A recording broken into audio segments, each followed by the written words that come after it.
rather snappy, won't you? I have some very heavy thinking to do before 10 o'clock.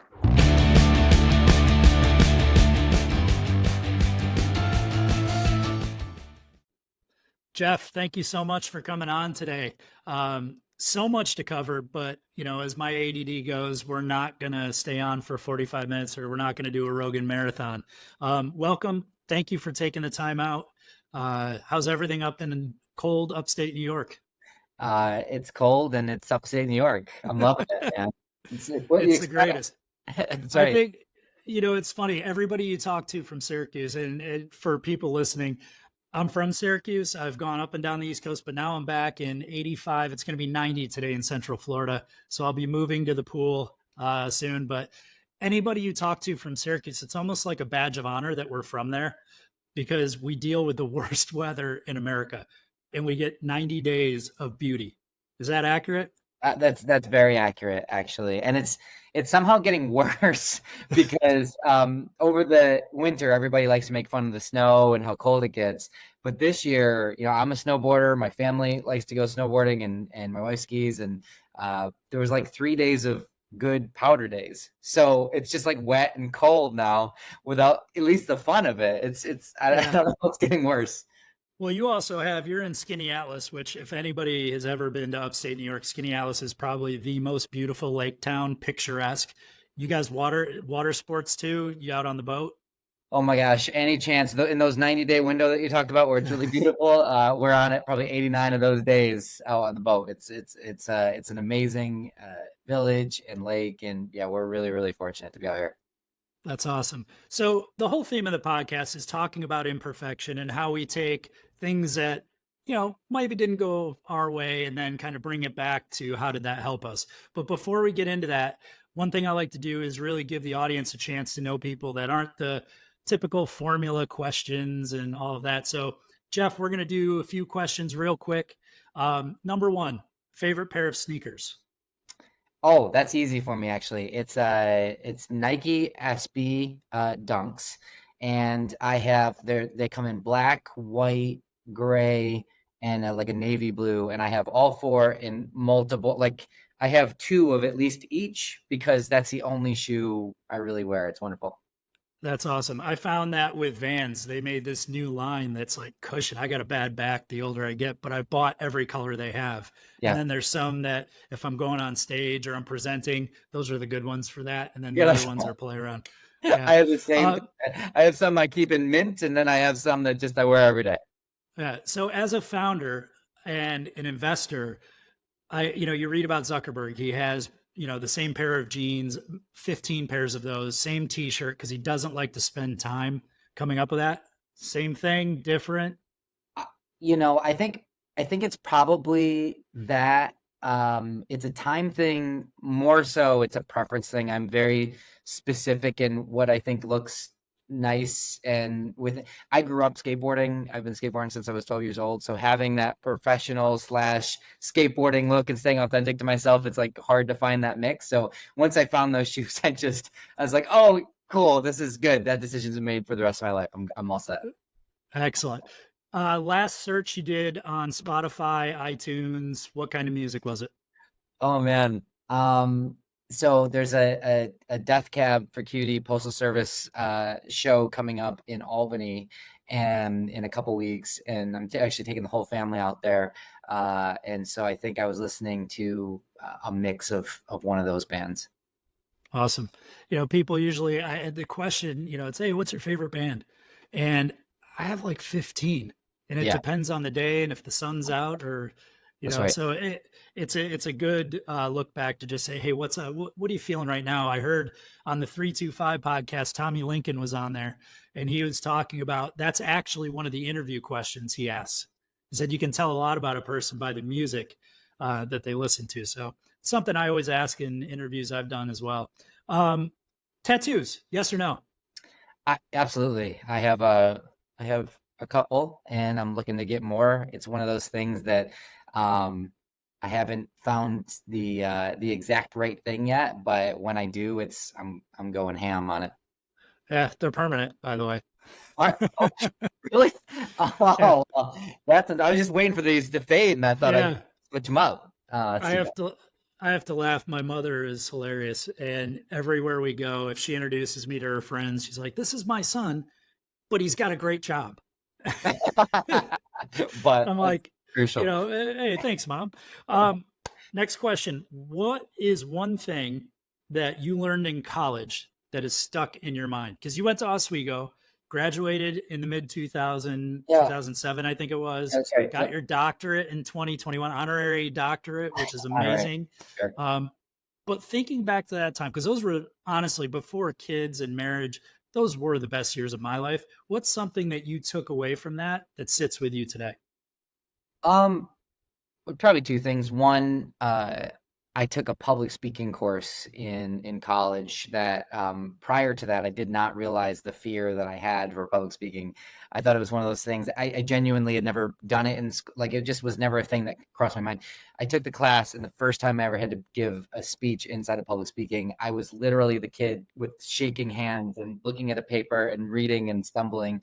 And so I'll never forget that public speaking class because it really, first of all, I made me identify the deep, deep fear that I had of public speaking, and B, it helped me work through it. And now it's one of my favorite things to do because I see it. I see speaking like on stage, giving like a keynote or something. I see that as teaching at scale, and I really love to do and meeting people at scale. I love both of those things, and so being able to speak in public definitely unlocked a lot of things for me.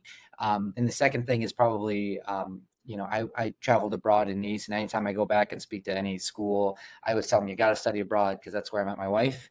And that was just another thing where, accomplishing or overcoming a fear of, I didn't really realize until I got to Nice. I studied abroad in Nice, France. When I landed, I was alone. I didn't study abroad with a friend. I didn't bring anybody with me. So, I was there in a foreign country. I'd never been in a foreign country other than maybe like Cancun with my parents or something.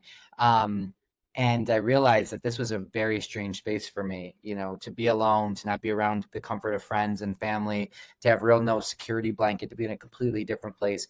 It really took me out of my comfort zone, and it forced me to realize to um, make make myself comfortable in an uncomfortable space. And so That's that was a good lesson for me. I was reading the book Originals by Adam Grant, Mm. and he talks about the most creative people, the original thinkers and creators have come, especially in the creative world where you and I have lived for a long time. They're people who have lived abroad. And that's the biggest regret I have in my career is that I never went and did that. But I think it brings a different perspective.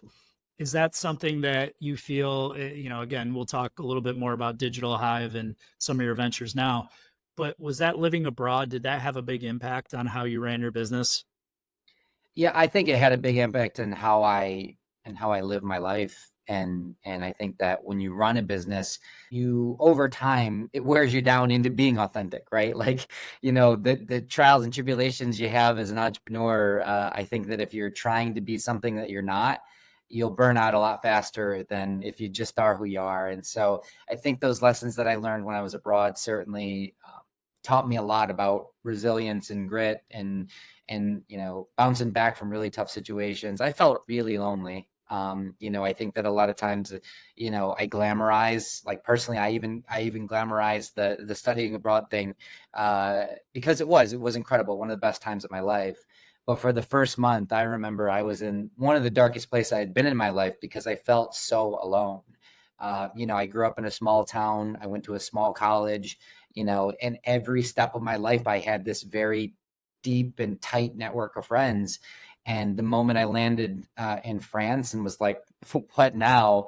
It was terrifying, and it wasn't easy because even the folks that I met that were American, which I felt like would give me some comfort, we didn't. I didn't share a lot in common with a lot of those folks. Like I was a skateboarder. Nobody else did that.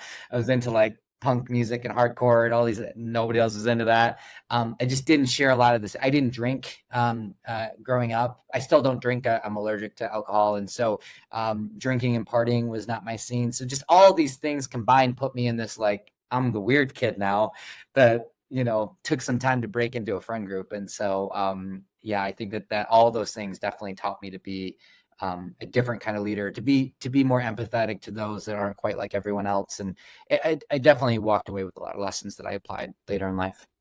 Very cool. So let's dive into Digital Hive a little bit, professional life.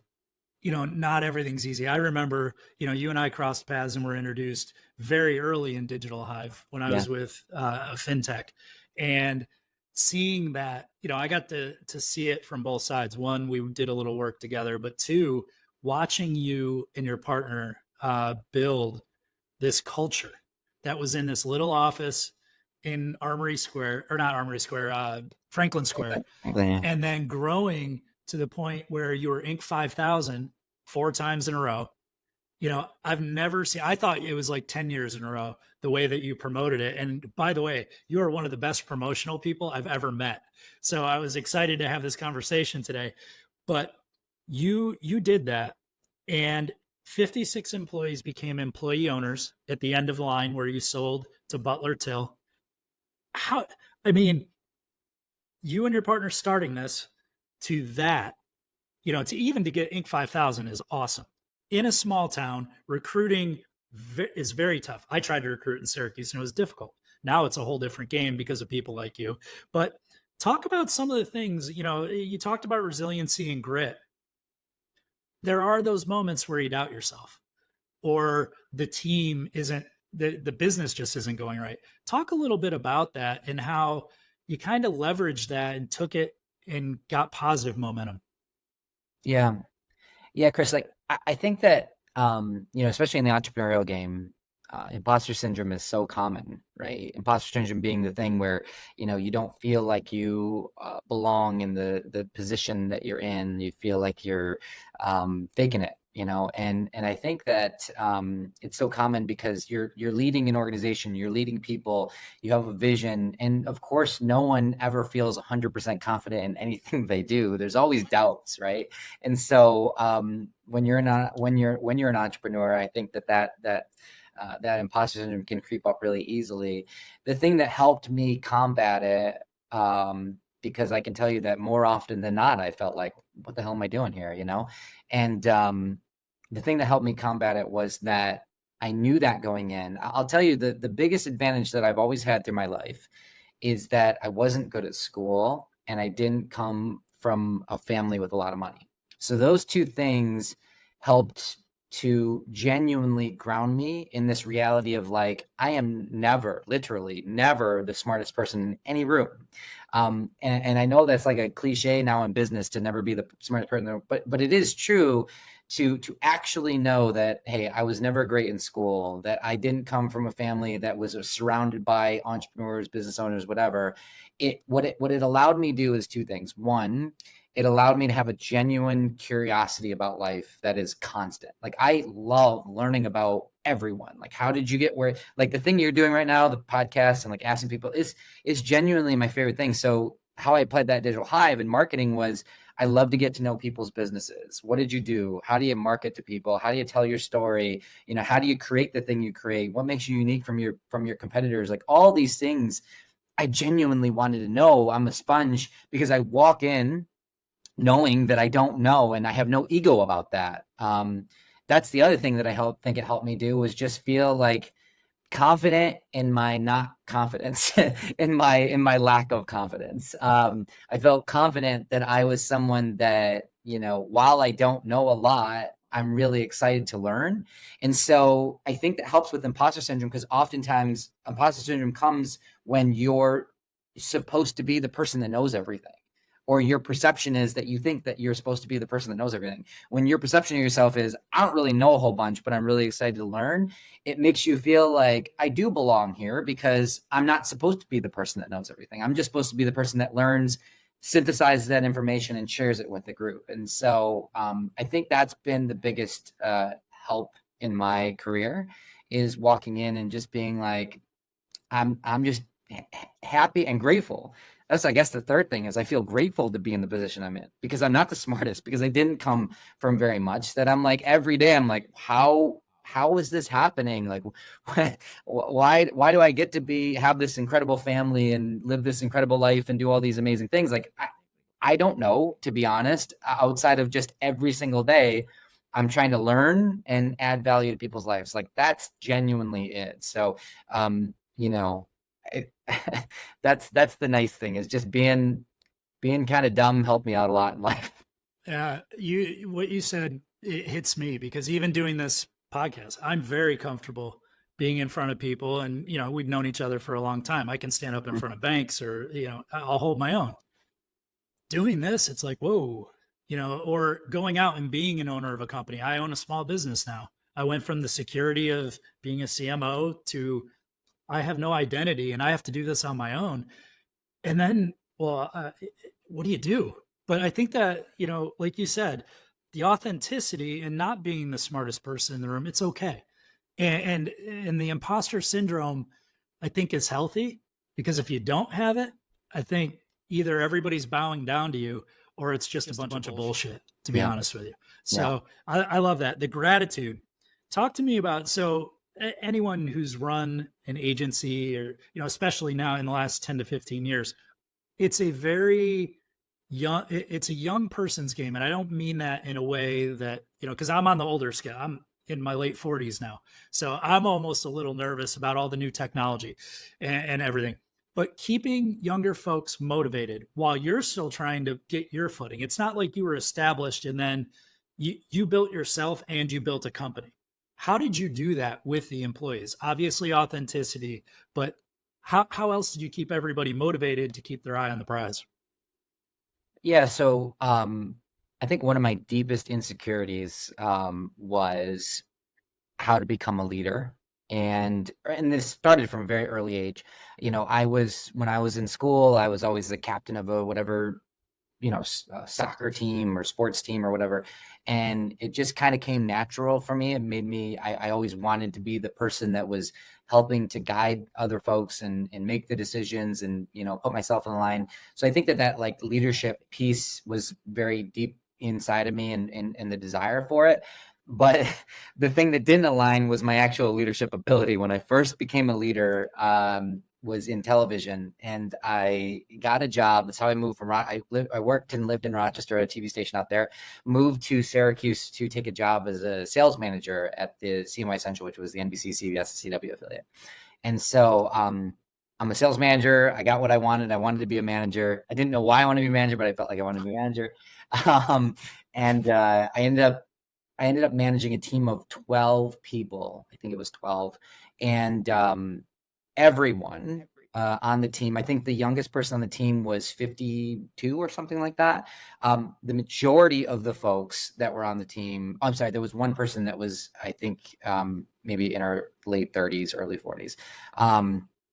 But everybody on the team, was super experienced, and the majority of the folks had been doing the job that I was supposed to manage them longer than I'd been alive.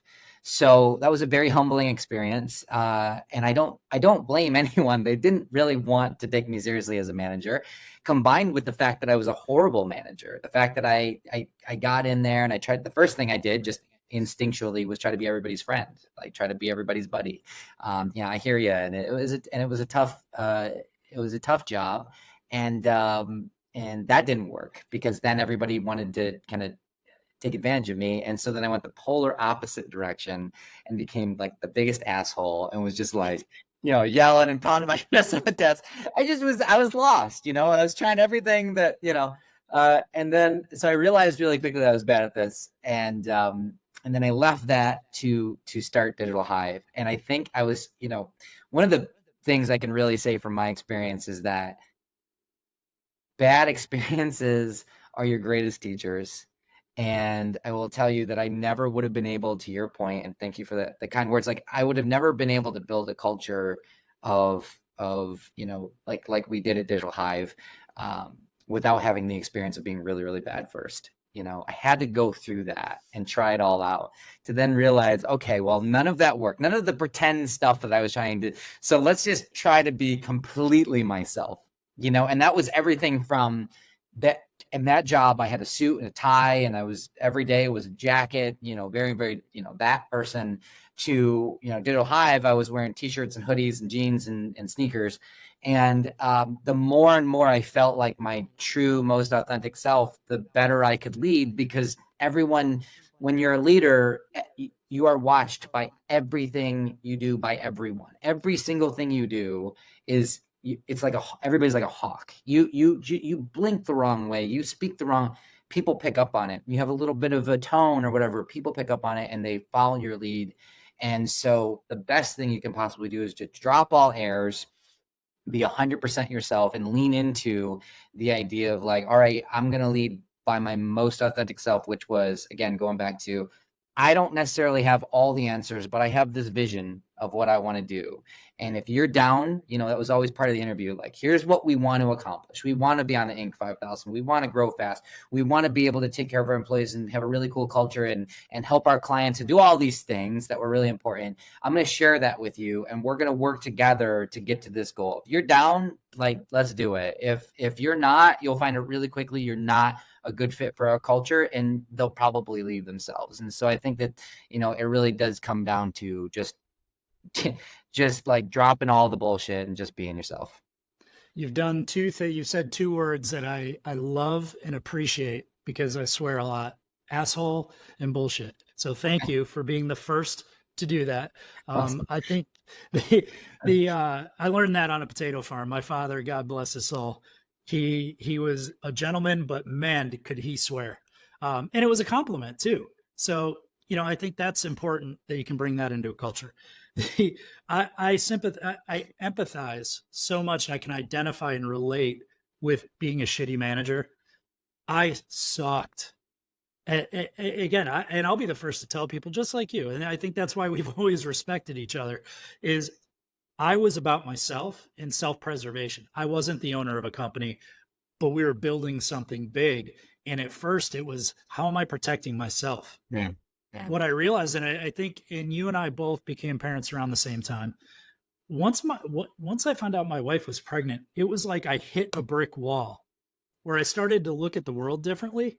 And I said, I'm not perfect. I'm never going to be perfect. And I got to worry about someone other than myself. And when that switch came about, I think it was a big turning point in my career for where I am today, that I was not a good manager. And I look at that now, and I look back and I tell people, I presented to one of Matt Reed's management classes. And I said, I was the worst. I was an asshole. I was selfish, and I was all about self-preservation. My kids come and, whoa, wait a minute. And everybody even noticed that, like, you kind of got soft. And I went, well, wait a minute. So you knee-jerk react back. And what I found today is that I think everybody needs to be heard, and everybody needs a chance to be their best. And that's our job. So I want to shift a little bit into parenting, because that's what this is all about, right? We're imperfect at work, as people, and as parents, and many other things. How is you have two amazing kids. How has becoming a parent changed not just your life personally, but how you run these companies, how you invest in companies, how you think about business? Man, that's a big one. It is. I knew from a pretty young age that I wanted to be a dad, and it was, again, it was like that leadership thing. It was buried inside of me, and I just kind of knew that was something that I find fulfillment in. And when they came, and now that they're here, and my son is 9 and my daughter's 6, well, almost 10 and 7. I don't know that anything else matters in life, and I won't get too deep in like philosophical stuff and life and all that. Feel free, man. Feel free. I have I'm a little bit in a place now where I genuinely, everything that I do is in some way for them, whether it's the way that I act, the way that I lead a company, the way that I interface with friends. Everything is meant to be a hopeful, good or bad lesson for them, because I'm also very imperfect and I make a lot of mistakes, but I want them to see the mistakes just as much as I want them to see the awards and the accolades and all those things. I think that my main mission in life were a video game, is just to ensure that I'm leaving my children in a place where the world is better for them and they are better for the world. They need to be. I have a deep, my deep fear used to be public speaking. Now it's that I'm going to raise terrors of the world, and so I do everything that I can to combat that. I think that in terms of how I lead a company, I think children give you perspective around, at least for me, when something's going wrong, or I have an employee, let's say it's at one of the restaurants or something, that's having a hard time, or maybe there's some issues there. It always brings me back to what if it was my child that I was dealing with right now, right? Because everyone was a child of someone at some point. And I think that it allowed me to have some deeper empathy for people. I've never been much of, maybe in that short period of time at the TV station, I was a yeller, but I've never been much of a getting too crazy guy. I think it's a little disrespectful. And I think even more now, I don't have a lot in me to make people feel bad about themselves. I just want to bring, like you said, I think I want to bring the best out of people. I want to help them become their most successful version of their life, whatever that looks like to them, while also empowering them to be the best at the position that they're hired to do if they're working for one of my companies. And so, I think children bring out a lot of empathy for me. And I also, like I said, if one thing matters in terms of legacy, it's for me, it's ensuring that my children are good people, and they treat others as well as they can. Legacy is so important. Someone asked me once, how have your goals changed? And I said, answering that today, legacy is the only thing that matters to me. Mm-hmm. And, my father passed away a couple of years ago. And when I stood up there and did the eulogy, I looked out and that place was packed. Mm-hmm. And my dad was a simple man, not perfect, ran a potato farm, was the most boring golfer you could ever imagine, right up the middle, 200 yards, never did the crazy stuff. And I'm bombing around the golf course everywhere. But every person that came up and shook my hand told me that my dad made their life better. Mm-hmm. And it's a funny thing. It's easy to say, oh, I want a legacy. But if you take every encounter, like you're saying, and I want to get to one of your new ventures, if you can make that person's life better, I mean, I want someone to come up to my kids when I'm gone or when I'm not there and say, you know what, your dad did this for me, or your dad made me feel a certain way. So I love what you're saying. And people say it, and I think it's bullshit, but it's obviously very authentic to you. And it's obvious, you've changed in your approach of, you're running Digital Hyve. 2021 was a really crazy year for all of us, from going from COVID and lockdown. You sold your company. You got the doctorate from the honorary status from your school, which meant the world to you. And then you started investing, and I saw you popping up everywhere. And as I tell people, and I'm like, yeah, I'm going to talk with Jeff. And they're like, I know him. I'm like, Jeff's the ambassador of upstate New York. Like, everywhere you look, and you're one of the nicest, like, not glory seeking people. Like that's something about you that I don't think a lot of people understand. You get all these awards, you know how to promote things because you're a marketer, but you're extremely humble. And so going into legacy, you are on the board of directors for a community bank. You are involved in 13 businesses ranging from e-commerce to medical research to restaurants. How did you get to that point? Like where you said, all right, Digital Hyve's gone. I'm going to transform into a new era of my life and start that legacy. You've also got a foundation that you and your wife run. I mean, what was that transition like? Because to me, that all leads back to legacy, right? Yeah, I think so. I'll tell you that the honest truth, because my family, I was adopted at 3 months old. My family didn't have a lot of money. My adopted family didn't have a lot of money. And, but they were amazing parents. I was so fortunate to have two wonderful parents who also passed a few years ago. And, knowing that my parents hated their jobs as much as they did, it gave me a respect for them because my dad is an example. He worked for a town highway department for over 30 years. And, tarring roads in the summer and plowing snow in the winter, like the two worst jobs you can have in upstate New York. He did them. And it gave me a respect because they just did what they had to do to survive and put food on the table and all those things. And so I think that's where the work ethic came from, was just watching them do what they had to do to make it all work. Um, but I will say that it also taught me that work was the enemy. It taught me that I wanted to have escape velocity out of the working world as quickly as possible. So the idea of selling a company, I didn't really know how I was going to do it, but from a very young age, I wanted to retire. My goal was 35, and I was 35 when I sold Digital Hyve. And so when I sold Digital Hyve, I was like, cool, I'm done. I'm just going to sit around, be with my kids and my wife all day long, maybe take up golf or something. I don't know. So I sold Digital Hyve in May of 2021. In December 21, I was done. Like I had a 6 or 7 month window where I stayed on to help the transition. And then in December, I was completely done. And I genuinely was like, okay, December is going to be great because I'm just going to go right off to the sunset.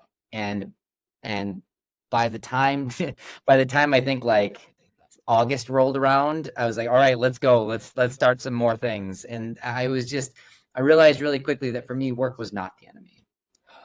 It's actually one of my biggest pieces of fulfillment. I love building things. I just realized that building companies was absolutely my passion, what I enjoyed, what I feel like I'm decent at. And so when that switch flipped, actually I give the credit to my business coach.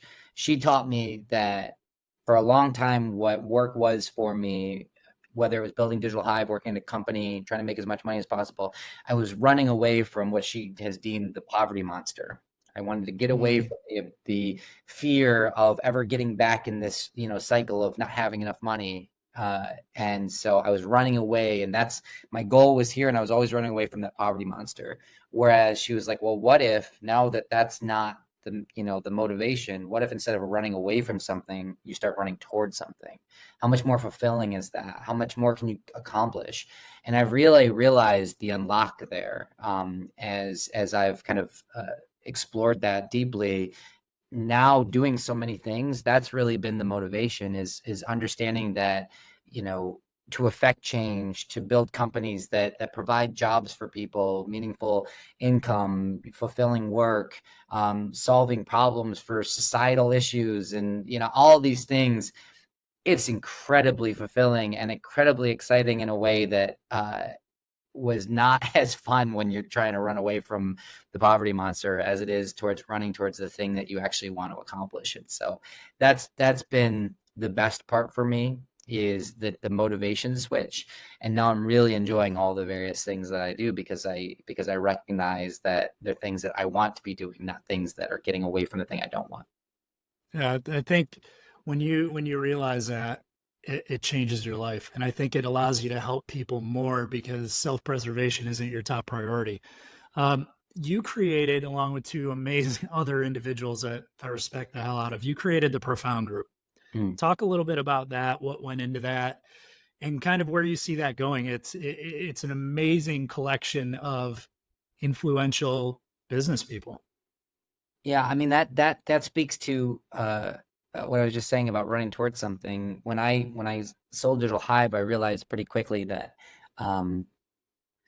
I'll tell you the exact story. So my coach was saying, I was saying, all right, I want to build something else. I'm not ready to hang up the towel. I want to go have some fun and build something worthwhile.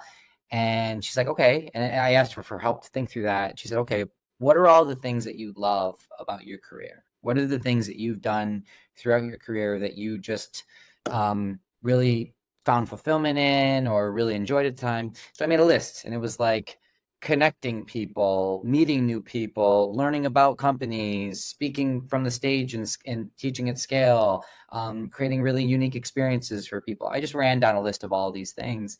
And at the end of it, she's like, okay, well, how do you build a business out of that? I'm like, wow, that's a really interesting way to do that. I genuinely never thought of it. And that's how Profound was built. I had been part of a mastermind group that was based out of Texas. The founder of Digital Marketer was one of the founders, Ryan Dice, and it was called War Room. And what would happen was all these entrepreneurs would come from all over the country and go to these really cool, like Four Seasons and Puerto Vallarta and Palm Springs, all these really cool spaces. And for like 3 days, we'd get together, there'd be speakers, we'd mastermind together, we come up with all these really cool ideas. I'd come back home and be like, I'd have like 20 things that I want to implement for Digital Hyve. And then at the end of that, I was like, sweet, I have this question, I have this follow-up for this person, but I can't just call them. They live in, Mexico, or they live in, Oklahoma or wherever. And I couldn't just go grab a coffee for them. I said, well, why doesn't that exist in upstate New York? And so then I built it, right? And I think that's the fun part, is solving problems that you think exist. First of all, you don't know if it's going to work or not. But when it does, you're like, wow, this is a shared thing, because entrepreneurism is lonely. And I think that's the major theme of Profound is, we have 100 business leaders throughout upstate New York that, love upstate New York first and foremost. They're building some kind of business at scale, and they want, to build relationships with other people that are doing it, because it's really hard. If you have a partner in life, or, friends, family, no one really understands what you're going through and the challenge. They can't. It's no judgment against them. They just can't realize. So if you surround yourself with people that are going through similar challenges and opportunities, first of all, it makes you feel so much better. Second of all, if you create an environment where you can drop the mask, you can be yourself. You don't have to be the stoic leader on top of the mountain saying, I know everything about everything, I got all the solutions. And you just like, this is hard, dude. If you can actually do that in front of people and be vulnerable, it unlocks so many opportunities. And so that's been the most fulfilling thing with Profound, is seeing these amazing relationships built by all these incredible people. It's been really awesome. I've interacted with a few, and there's going to be one that someone that's a part of your group that'll be on the podcast, Kate Hauk, who is the Chief Energy Officer, Managing Director, or Executive Director at David's Refuge, which I'm on the board for their group. The way she comes back and talks about this experience, I wish I hadn't left Syracuse. If I had stayed in Syracuse, I would have been one of the first people in line to be there. But the impact you guys have had, and then following it on social media, if you're not following it, Profound is awesome. The things you guys do, I'm so jealous that I don't get to do today. But I've seen it firsthand, in the change in how she runs the charity. David's Refuge, she's going to build and expand that group, which David's Refuge provides respite for families with severely disabled children. And I've been a part of their group for 8 years now. But I've seen it. So seeing that change in people, you guys have done your job. And it's really a testament to you and your partners for what you created in a town where, I grew up in Syracuse in the 70s and 80s, and everything left, and the city was just crappy. And now it's like vibrant, and you're attracting microns coming. You've built a group, your partners are building all this cool stuff. And again, having something like that is only going to build legacy, but also build better leaders, better businesses for the community. So going, kind of playing off that, one thing I want to touch on before I let you go back to all this great stuff, Opin. It's one of your newest things. Talk to me about what Opin is. And again, I think it kind of goes along the line of our whole conversation today. Yeah, so Opin, we're still very much in stealth mode. We're building kind of behind the scenes right now, but I'm really excited for it. It's definitely the largest project I've ever taken on, and certainly the biggest mission. So the genesis of it was, I started Profound and done some restaurants and been a part of other couple, advisory things, board of community. I've done some things since Digital Hyve. But from me perspective, like diving all into a big like tech thing again, I wasn't ready for that. Right, I needed a break from the Digital Hyve days, because I remember how crazy it was. But I think it's similar probably to how moms experience wanting another kid. Like the first kid was a really traumatic experience, but it's super fulfilling, and you kind of forget about it as time goes on. You have this beautiful child, and you're so happy. And you're like, let's do it again. It's probably similar to that. So I'm ready to jump back in. Opin, the idea for that is entrepreneurism has never been more accessible than it is today. right? Like you can be a W-2 employee and have a side hustle as a content creator or a Etsy shop owner or an agency owner or an e-commerce shop owner. Like you can go off and do a million things. And I think AI is only going to help expand that. I think the challenge is that many entrepreneurs like myself, when I first started out, we may not lack the ambition, the motivation, but we may lack the knowledge and information of what to do and how to do it and how to make decisions. And I've found personally in my life, the best way to navigate that is to learn from others that have been there and done that, right? And so what our mission is to democratize the access to the world's most successful people by telling their story through mini documentaries and mini lessons and creating a community of entrepreneurs similar to Profound, but putting it inside of an app where people are sharing ideas and challenges with one another and getting to learn from these really, really successful people. And so, we're very, very fortunate that we have some amazing, household names that are part of this thing. It's a little surreal because my life lately has been flying to LA to shoot, these mini documentaries with pretty well-known celebrities. People that have the highest points in various careers, worldwide, success. And we're breaking down kind of what their story has been and what lessons they have to teach to our community members. And the other cool thing is not only will you get to, interface with these folks or watch their story, talk to your community about it, but also these same people will jump live into our app and do a live Q&A with people. And so, I can't release too much about who these people are yet, but I will say that, collectively, the people that we are working with have an overall reach just on Instagram of something like 750 million followers. It's like I said, it's pretty wild. We're talking to some of the biggest names out there, and so it's a really fun new business. Everything that I've ever done to this point has been very regionalized upstate New York. So, I am nervous about this big launch and this big thing, but I'm also super, super excited. If it's any indication, this whole conversation leads to this, to where I know it's going to be successful and you're being humble about it, like everything else you've ever done. So I'm excited. I can't wait to see it. Jeff, if people want to follow you or, stay up to speed on what you're doing, what's the easiest way? I actually just launched my website. I haven't really told anybody. I didn't really intend. It's one of the things that if people need to find me, they can. So it's just jeffknaus.com. It has all my socials. You can contact me through it and all that stuff. But that I get that question sometimes, and that was why I was like, all right, well, I'll just build a website because it's the easiest way to just say it. So jeffknaus.com is probably the easiest way. I just did the same thing. I forget to use that. Yeah, it's so funny. People, as I started as a consultant, they're like, well, how do I get a hold of you? Because LinkedIn, everybody's on there, but I hate LinkedIn because you open it and it's just a flood of sales emails and bullshit. Absolutely. Obviously, that's how I got back to you, but there is some good stuff there. But I can't wait for this. This sounds amazing, and I can't thank you enough. You've been someone in the community that I've seen from the outside, and then getting to know you and watch what you've done and the impact you've had on so many people's life. I can't thank you enough for taking the time out of your day to come be one of the first people I get to do this crazy thing with. But I think for anybody that watches this, your story is amazing, and you're just a good dude that you'd want to go have a soda with or skateboard. By the way, last question. Actually, it's two-part. What's your most favorite skateboard you've owned? And what is the one you've never owned that you wish you had? Oh man.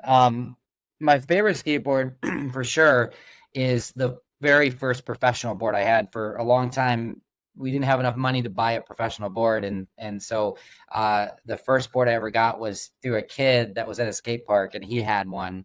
It was a blind skateboard. It was green and it had like clear grip tape on it. And he sold it to me for $20. And I thought it was the craziest. Like I couldn't, because back then even it was $100 to buy a Pro Deck, Right. And so it was beat up. I mean, it wasn't in new condition, but I scrounged up $20 and got my very first board, and I rode the hell out of that thing.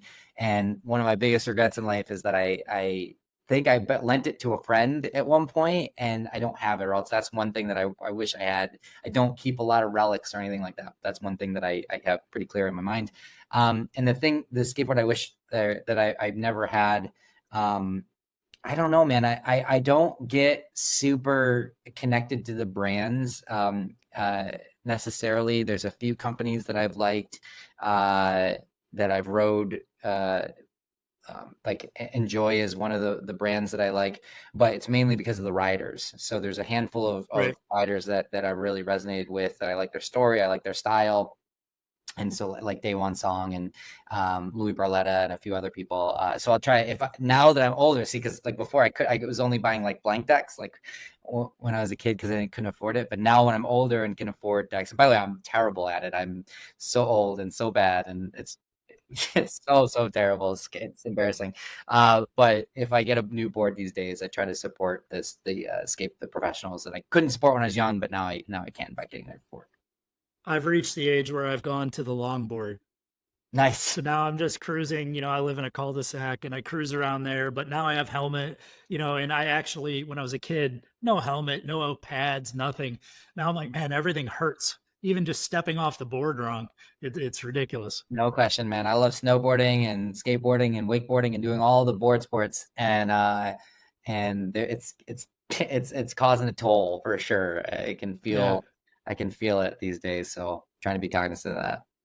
Well, hey, Jeff, I appreciate it, brother. Good luck in everything. I know we'll be chatting and staying connected, and I wish you the best and can't thank you enough. Hey, thanks for having me on, especially so early. I appreciate it. Well, the vote of confidence. Hopefully this warms you up for the real people that you get to talk to. Oh, no, buddy. That's the thing. You get, I don't need people that I have an agenda. You didn't have an agenda. You didn't reach out to me. I reached out to you, and your story, again, I've seen it and I've watched it, and it's real, it's authentic, and anyone who's connected to you feels it, and you've made their life better. So thank you. I wish you and the wife and kids all the best, and we'll talk soon.